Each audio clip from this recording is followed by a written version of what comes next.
മുർത്തദ് സെൻറ്ററുമായിട്ട് ബന്ധപ്പെട്ട് ഞാൻ അതിൻ്റെ ഒരു സോഫ്റ്റ് ലോഞ്ച്, അതിൻ്റെ ലോഗോ പ്രകാശനം മാത്രമാണ് ഇന്ന് ഉദ്ദേശിക്കുന്നത്. മുർത്തദും ഞാൻ എന്തുകൊണ്ട് അങ്ങനെ ഒരു പേരിലേക്ക് പോന്നു, എന്താണ് മുർത്തദ് സെൻറ്റർ എന്ന് വിശദമായിട്ടൊന്ന് വൈകിട്ട് ലൈവിൽ പറയാമെന്ന് വിചാരിക്കുന്നു. നമുക്കറിയാം, ഇസ്ലാമുമായി ബന്ധപ്പെട്ടപ്പോൾ മുസ്ലിം, മുനാഫിഖ്, മുർത്തദ് എന്നൊക്കെ പറയുന്നത് മതപരമായ തിയോളജിക്കലായിട്ട് നിലനിൽക്കുന്ന പേരുകളാണ്, നാമങ്ങളാണ്. അല്ല, മുസ്ലിം എന്ന് പറയുന്നത് വിശ്വസിച്ച ആളാണ്. മുനാഫിഖ് എന്ന് പറഞ്ഞാൽ നേരത്തെ പറഞ്ഞ പോലെ കപട വിശ്വാസിയാണ്. മുർത്തദ് എന്ന് പറയുന്നത് സധൈര്യം മതത്തെ നിരാകരിക്കുന്ന ഒരു മനുഷ്യൻ എന്ന രീതിയിൽ അത്തരം വ്യക്തികളെ സൂചിപ്പിക്കാൻ വേണ്ടി മതം പ്രയോഗിക്കുന്ന പദപ്രയോഗമാണ് മുർത്തദ്. റിദ്ദത്ത് എന്ന് പറഞ്ഞാൽ മടങ്ങുക, വിശ്വാസത്തിൽ നിന്ന് തിരിയുക, അല്ലെങ്കിൽ വിശ്വാസം ഉപേക്ഷിക്കുക എന്നൊക്കെയാണ്.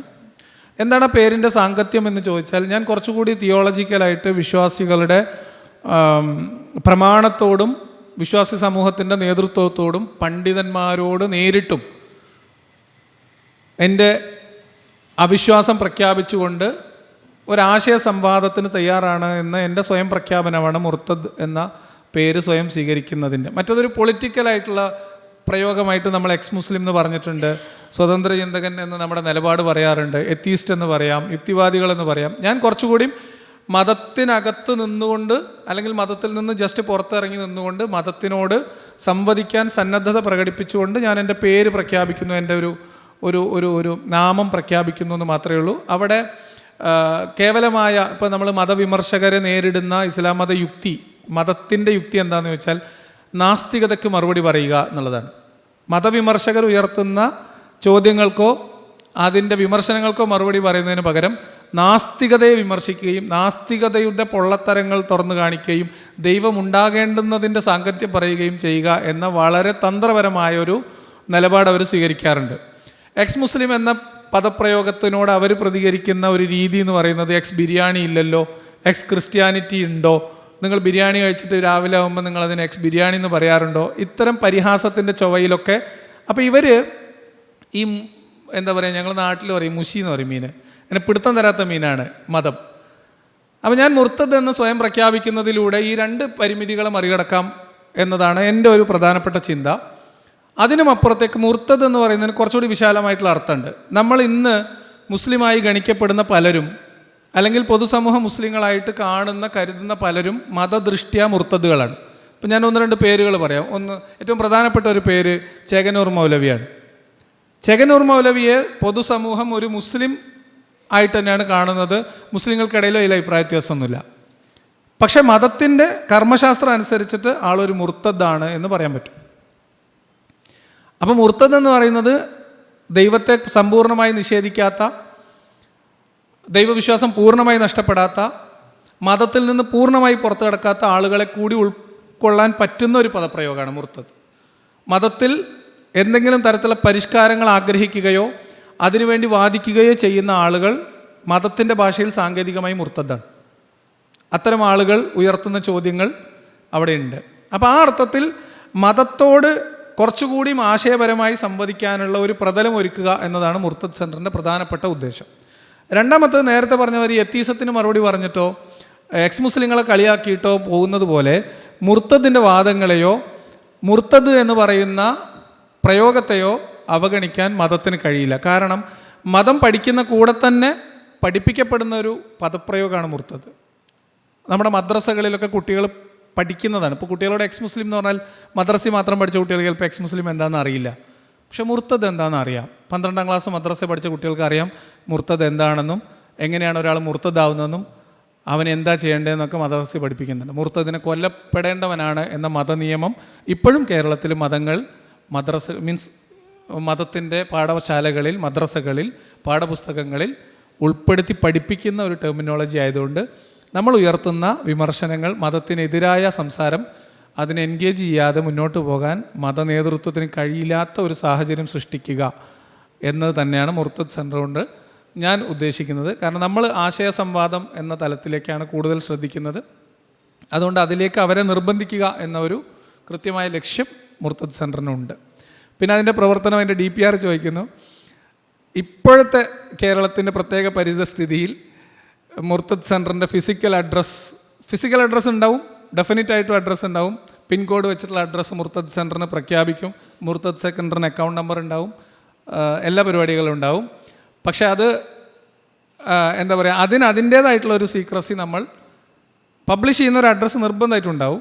പക്ഷേ എല്ലാ പ്രവർത്തനങ്ങളും ഇപ്പോഴത്തെ പ്രത്യേക സാഹചര്യത്തിൽ നമുക്ക് അതിൻ്റെ എല്ലാ സ്ഥാപനങ്ങളും, അതിൻ്റെ ഓഫീസ് ഇവിടെയാണ്, സ്റ്റുഡിയോ ഇവിടെയാണ്, എല്ലാ സ്ഥാപനങ്ങളും ഇന്ന സ്ഥലത്താണ് എന്ന് പ്രഖ്യാപിക്കുന്നതിൽ ചില ബുദ്ധിമുട്ടുകൾ ഉണ്ട്.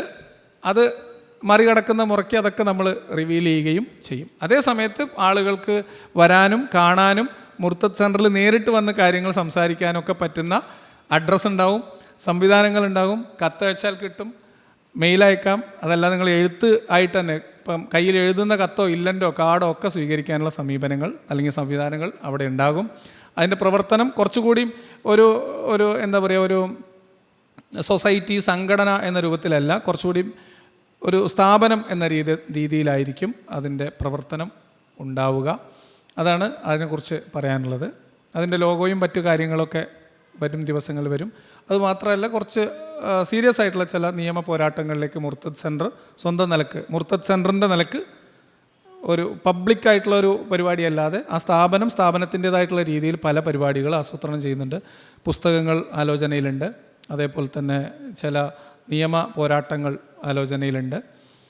സംഘടന, കൂട്ടായ്മ എന്നൊക്കെ പറയുന്നതിൻ്റെ കുറേ പരിമിതികൾ പല രീതിയിൽ അനുഭവിച്ചതുകൊണ്ട് എൻ്റെ പ്രവർത്തന രീതിക്ക്, എൻ്റെ ശൈലിക്ക് അത് യോജിച്ചതല്ല എന്ന് തോന്നുന്നത് കൊണ്ട് അതിനെ ഒരു സൊസൈറ്റി ആയിട്ടോ ട്രസ്റ്റായിട്ടോ ഒന്നുമല്ല, അതൊരു സ്ഥാപനമായിട്ട് തുടങ്ങാനാണ് തീരുമാനിച്ചിട്ടുള്ളത്. അതിനാ രീതിയിലാണ് അതിൻ്റെ മുന്നോട്ട് പോക്കുണ്ടാവുക. യെസ്, വേറെ എന്തെങ്കിലും ചോദ്യങ്ങൾ ആർക്കെങ്കിലും? ഞാൻ മനസ്സിലാക്കിയ രീതിയിൽ മലപ്പുറം ജില്ലയിലെ പല മഹല്ലുകളിലും മുസ്ലിം ചെറുപ്പക്കാരുടെ ഇടയിൽ യുക്തിവാദികളുണ്ട്. പക്ഷേ അവർക്ക് പുറത്തു വരാൻ ധൈര്യം പോരാ. പുറത്ത് വരുന്ന ആളുകളെ മുസ്ലിം ലീഗിൻ്റെ പ്രവർത്തകരും മുസ്ലിം മുജാഹിദുകൾ നടത്തും. അതുപോലെയുള്ള ജമാഅത്തെ ഇസ്ലാമിയുടെ ആളുകളും ഇവരൊക്കെ ഭീഷണിപ്പെടുത്തി ഒക്കെ സൈലൻ്റ് ആക്കി മാറ്റുന്നുണ്ട്. ഇത്തരം ആളുകളുടെ മനുഷ്യാവകാശത്തിന് വേണ്ടി പ്രവർത്തിക്കാൻ നിങ്ങൾക്ക് എന്തെങ്കിലും കഴിയുമോ? ഞാൻ പറഞ്ഞു, മുർത്തദ് സെൻറ്റർ എന്നതുകൊണ്ട് ഞാൻ ഉദ്ദേശിക്കുന്നത് വളരെ തിയോളജിക്കലായിട്ടുള്ള അല്ലെങ്കിൽ അക്കാദമികമായിട്ടുള്ള ഡിസ്കഷൻസ്, അത്തരം കാര്യങ്ങളാണ്. മറ്റു കാര്യങ്ങൾ പൊതുവിൽ, ഇപ്പോൾ മനുഷ്യാവകാശം എന്ന് പറയുന്ന ഒരാളുടെ വ്യക്തി ജീവിതത്തിന് നേരെ ഉണ്ടാകുന്ന പ്രശ്നങ്ങൾ ഒരു പൊതു പ്രശ്നമാണ്. അത് സമൂഹത്തിൻ്റെ പൊതുവായിട്ടുള്ള പ്രശ്നമാണ്. എല്ലാ നിലവിലുള്ള ഒരുപാട് യുക്തിവാദി സംഘടനകൾ, അതല്ലെങ്കിൽ ഈ എന്താ പറയുക, സ്വതന്ത്ര ചിന്താ കൂട്ടായ്മകൾ, അങ്ങനെ നിരവധി സംവിധാനങ്ങളുണ്ട്. അവർക്കൊക്കെ ചെയ്യാൻ കഴിയുന്ന കാര്യത്തിനപ്പുറത്തേക്ക് മുർത്തദ് സെൻറ്ററിന് പ്രത്യേകമായിട്ട് അതിനകത്തൊന്നും ചെയ്യാനുണ്ടാവില്ല എന്നുള്ളത് സ്പഷ്ടമാണ്. കാരണം നമ്മളെ സംബന്ധിച്ച് ഇതൊരു സ്ഥാപനമാണ്, അവിടെ അതിൻ്റെ ലക്ഷ്യങ്ങൾ വേറെയാണ്. അതേ സമയത്ത് ഓരോ വ്യക്തികളും അവരവരുടെ അവകാശത്തിന് വേണ്ടി പുറത്തു വരുമ്പോൾ ആവശ്യമായിട്ടുള്ള പിന്തുണ കിട്ടുന്നുണ്ട് എന്നാണ് എൻ്റെ ഒരു നിലപാട്. പ്രശ്നങ്ങൾ എന്താണെന്ന് വെച്ചാൽ, ഓരോ ആളുകളുടെ പ്രശ്നങ്ങൾ വ്യത്യസ്തമായിരിക്കും, അതിൻ്റെ പരിഹാരവും വ്യത്യസ്തമായിരിക്കും. അപ്പോൾ അതിന് നമുക്ക് എന്ത് ചെയ്യാൻ പറ്റും എന്നുള്ളത് അത് വേറെ തന്നെ രീതിയിൽ ചർച്ച ചെയ്യേണ്ട കാര്യങ്ങളാണ്. നിങ്ങൾ ഉദ്ദേശിച്ചത് ഏതെങ്കിലും ഒരു വ്യക്തിക്ക്, ഇപ്പോൾ ഒരാൾ മതവിശ്വാസം നഷ്ടപ്പെട്ടു എന്ന് പറയുമ്പോൾ അയാളുടെ ഫാമിലിയിൽ നിന്നുണ്ടാകുന്ന ഇമോഷണലായിട്ടുള്ള പ്രശ്നങ്ങൾ, സമൂഹത്തിൽ നിന്നുണ്ടാകുന്ന ഒറ്റപ്പെടുത്തൽ ശ്രമങ്ങൾ, ഇതിനെ നമുക്ക് നിയമപരമായിട്ട് നേരിടാൻ കഴിയുമോ? ഒരു തരത്തിലും നേരിടാൻ കഴിയാത്ത തരത്തിൽ സൈലൻ്റ് ആവുകയാണ് ആളുകൾ പറയാം. അപ്പോൾ അതിൽ നമുക്ക് ചെയ്യാവുന്ന കാര്യം സമൂഹത്തിന് ഇതിനെക്കുറിച്ചുള്ള അവബോധം ഉണ്ടാക്കുക എന്നുള്ളതും ഈ വിശ്വാസ സ്വാതന്ത്ര്യത്തിൻ്റെ പ്രസക്തി പറഞ്ഞുകൊണ്ടിരിക്കുക എന്നുള്ളതും മുർത്തദിനോടുള്ള സമീപനം ഉമ്മത്ത് എങ്ങനെയാണ് മാറ്റേണ്ടത് എന്ന് അതിനകത്ത് തന്നെ ചർച്ച ഉണ്ടാക്കുക എന്നുള്ളതുമാണ് ആ അർത്ഥത്തിൽ ചെയ്യാൻ പറ്റുന്ന കാര്യം. കായികമായിട്ടുള്ള അക്രമമോ അതല്ലെങ്കിൽ ഏതെങ്കിലും തരത്തിലുള്ള ഫിസിക്കലായിട്ടുള്ള അപകടം വരുത്തുന്ന കാര്യങ്ങളൊക്കെ താരതമ്യേന ഇപ്പോൾ കുറവാണ് എന്ന് നമുക്ക് പറയാം. അതേ സമയത്ത് വ്യക്തിനിഷ്ഠമായിട്ടോ സമൂഹമോ കൂട്ടായിട്ടോ നടത്തുന്ന ഈ ബഹിഷ്കരണം, അതേപോലെ തന്നെ നിസ്സഹകരണം, കുടുംബത്തിൽ നിന്നുണ്ട് ഇമോഷണലായിട്ട് ആളുകൾ ബോയ്ക്കോട്ട് ചെയ്യുന്ന സാധനങ്ങൾ, അത് ഇപ്പോഴും നടക്കുന്നുണ്ട്. ഞാനത് നേരിട്ടിട്ടുണ്ട്. ഇത്തരം അനുഭവങ്ങളിലൂടെ പോകുന്ന ഒരുപാട് പേരുണ്ട്. നിങ്ങൾ പറഞ്ഞതുപോലെ അത് ഭയപ്പെട്ടുകൊണ്ടാണ് പലരും അവരുടെ അവിശ്വാസം തുറന്നു പറയാൻ തയ്യാറാവാത്തത്. കടകളിൽ നിന്ന് സാധനം മേടിക്കില്ല. അപ്പം ഞാൻ അവിശ്വാസം പ്രഖ്യാപിച്ച ആളാണ്, മതവിമർശനം നടത്തുന്ന ആളാണ്, ഞാനൊരു ബിസിനസ് സ്ഥാപനം നടത്തുന്നുണ്ട്, ഞാൻ എൻ്റെ ബിസിനസ് സ്ഥാപനത്തിൻ്റെ പരസ്യം എൻ്റെ സോഷ്യൽ മീഡിയ പേജുകളിൽ ഉൾപ്പെടുത്താറില്ല. എൻ്റെ ബിസിനസ്സിനെ ഞാൻ എൻ്റെ പ്രൊഫൈലുമായിട്ടോ ഈ പ്രവർത്തനമായിട്ടോ ബന്ധിപ്പിക്കുന്നില്ല. എന്തുകൊണ്ടാണെന്ന് വെച്ചാൽ അതെൻ്റെ ബിസിനസ്സിനെ ബാധിക്കുന്ന എനിക്കറിയാം. ഇതിൽ നമുക്കിപ്പം ഞാൻ ഒരു അവിശ്വാസിയാണ്, ഒരാൾ പലചരക്കട നടത്തുന്നു, അയാൾക്ക് വിശ്വാസം ഇല്ലാതാവുന്നു, അയാളുടെ കടയിൽ നിന്ന് സാധനം മേടിക്കേണ്ട എന്ന് മഹല്ല് തീരുമാനിച്ചാൽ അയാൾ കച്ചവടം പൂട്ടും. അതിനെ മറികടക്കാൻ നമുക്ക് എന്താണ് സംവിധാനം? ഒരു സംവിധാനമില്ല. അതിൽ നിയമപരമായിട്ടൊരു പ്രതിവിധിയുമില്ല. ഞാൻ പറയുന്നത് ഇത്തരം പ്രശ്നങ്ങൾ ഉണ്ടാകുമ്പോൾ ഒരാൾ, ഒരു മുർത്തദ് അല്ലെങ്കിൽ ഒരാൾ അയാളുടെ വിശ്വാസം തുറന്ന് പറയുമ്പോൾ സമൂഹത്തിൽ ഉണ്ടാകുന്ന ഇമ്പാക്റ്റ് എന്താണ് എന്ന് അതിലേക്ക് എടുത്തു ചാടുന്ന ആളെ അസസ് ചെയ്യുക എന്നുള്ളത് ഒരു പ്രധാനപ്പെട്ട കാര്യമാണ്. ചിലതൊക്കെ നേരിടാൻ തയ്യാറാവും. അപ്പോൾ ഞാൻ എൻ്റെ പല കാര്യങ്ങളും നഷ്ടപ്പെടുത്തിയിട്ടാണ് ഈ പ്രവർത്തനം നടത്തുന്നത്. ഇതിന് നമുക്ക് ചെയ്യാവുന്നത് പൊതുവായിട്ടുള്ള എനിക്ക് ഒരുപാട് ആളുകൾ എന്നെ സപ്പോർട്ട് ചെയ്തിട്ടുണ്ട്, മാനസികമായിട്ട്, ഇമോഷണലായിട്ട്, മറ്റ് പലതരത്തിൽ ഫിനാൻഷ്യലായിട്ടൊക്കെ എന്നെ ആൾക്കാർ സപ്പോർട്ട് ചെയ്തിട്ടുണ്ട്. ആ സപ്പോർട്ട് സിസ്റ്റം വർക്ക് ചെയ്യുക എന്നുള്ളതല്ലാതെ അതിനപ്പുറത്തേക്ക് അത് നേരിടേണ്ട ആൾ ആ വ്യക്തിയാണ്, അല്ലേ? ഇപ്പോൾ ഞാൻ എൻ്റെ കാര്യം പറയാം. ഞാൻ മുർത്തദായ സമയത്ത് ഞാൻ എൻ്റെ കുടുംബവുമായി ബന്ധപ്പെട്ട സകല ബന്ധങ്ങളും ഇല്ലാണ്ടായി. നമ്മളൊരു 25 വയസ്സ് വരെ ജീവിച്ച ആ ഒരു സൊസൈറ്റിയുടെ ഭാഗമായിട്ടുണ്ടായിരുന്ന, ഞാൻ പറയുന്ന ലിറ്ററലി എല്ലാ ബന്ധങ്ങളും ഇല്ലാണ്ടായി. നിങ്ങൾക്ക് സാധിച്ച മാതിരിയൊന്നും സാധാരണ ആളുകൾക്ക് പറ്റില്ല. അതിനെന്താണ് നമുക്ക് ചെയ്യാൻ പറ്റുക?